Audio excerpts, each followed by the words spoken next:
ತುಂಗಭದ್ರೆಯ ದಡದಲ್ಲಿ ಇದ್ದ ಪಂಪಾ ಕ್ಷೇತ್ರವು ಕಾಲಕ್ರಮೇಣ ವಿಜಯನಗರ ಎಂಬ ಮಹಾನಗರವಾಯಿತು. ಆದರೆ ಅದು ಕೇವಲ ಭೌಗೋಳಿಕ ಬದಲಾವಣೆಯಲ್ಲ.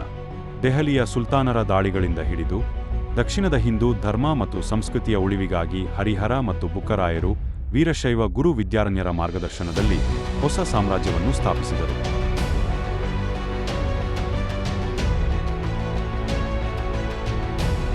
ವಿಜಯನಗರವು 4 ಭಾಗಗಳಲ್ಲಿ ಸಂಘಟಿತವಾಗಿತ್ತು: ಹಂಪೆ, ಆನೆಗುಂದಿ, ಕಮಲಾಪುರ ಹಾಗೂ ಭದ್ರಾವತಿ. ನಗರದಲ್ಲಿ ಹಲವಾರು ದೇವಾಲಯಗಳು, ಮಾರುಕಟ್ಟೆಗಳು, ಕಲಾಶಾಲೆಗಳು ಮತ್ತು ರಾಜಮಹಲಗಳು ಇವೆಯಾದವು. ಅದರ ಕೇಂದ್ರಬಿಂದು ಎಂದರೆ ವಿಜಯ ವಿಠ್ಠಲ ದೇವಾಲಯ ಮತ್ತು ಕಲ್ಲಿನ ರಥ. ಕೃಷ್ಣದೇವರಾಯನ ಕಾಲ ವಿಜಯನಗರದ ಪರಮೋನ್ನತ ಯುಗ. ಆ ಕಾಲದಲ್ಲಿ ವಿಜಯನಗರ ದಕ್ಷಿಣದ ಏಕೈಕ ದೊಡ್ಡ ಸಾಮ್ರಾಜ್ಯವಾಗಿ ಬೆಳೆದಿತ್ತು. ಕಾವ್ಯ, ಸಂಗೀತ, ಯುದ್ಧಕಲಾ, ರಾಜಕಾರಣ ಎಲ್ಲದಕ್ಕೂ ಕೃಷ್ಣದೇವರಾಯನ ಸ್ಪರ್ಶವಿತ್ತು.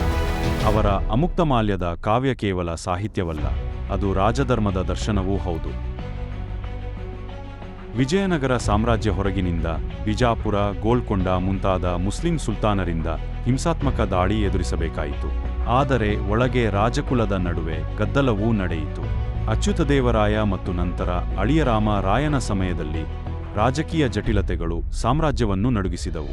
ಇತಿಹಾಸದ ಕರಾಳ ಅಧ್ಯಾಯ: ತಾಳಿಕೋಟೆಯ ಯುದ್ಧ. 4 ಸುಲ್ತಾನರು ಬಿಜಾಪುರ, ಗೋಲ್ಕೊಂಡ, ಅಹಮ್ಮದನಗರ ಮತ್ತು ಬೀದರ ತಮ್ಮ ವೈಮನಸ್ಯಗಳನ್ನು ತೊರೆದು ವಿಜಯನಗರದ ವಿರುದ್ಧ ಒಂದುಗೂಡಿದರು. ಅಳಿಯರಾಮರಾಯನು ಶೌರ್ಯದಿಂದ ಹೋರಾಡಿದನು, ಆದರೂ ಆತನನ್ನು ಸೆರೆಹಿಡಿದು ಹೊಟ್ಟೆ ಹರಿದುಕೊಂಡರು.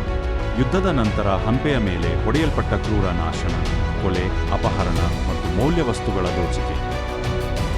ಸಾಮ್ರಾಜ್ಯ ನಾಶವಾದರೂ ಅದರ ಸಂಸ್ಕೃತಿಯ ಜ್ಯೋತಿ ಶಾಶ್ವತ. ಇಂದಿಗೂ ಹಂಪೆಯ ಕಲ್ಲಿನ ರಥ, ವಿಜಯಸ್ತಂಭ, ಹಜಾರರಾಮ ದೇವಾಲಯ, ಸಂಗೀತದ ಕಲ್ಲುಗಳು ಇವೆಲ್ಲ ಅದೆಷ್ಟೋ ತಲೆಮಾರುಗಳ ಕಲ್ಪನೆಗೆ ಸ್ಫೂರ್ತಿ.